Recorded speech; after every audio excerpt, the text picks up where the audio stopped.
అంతేనే.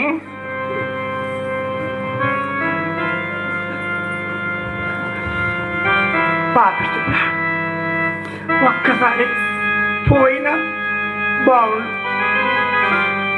ఎందుకు చూడమ్మా, నీ కుస్తీ అవుతుందని 6 తొడుకోలు కలిసి పుట్టినకి వెళ్ళిపోతున్నారు. త్వరగా భోంచేయమ్మా. అత్తయ్య, నా మూలంగా 6 కూడా వెళ్ళిపోతున్నారా? అవునే అమ్మా.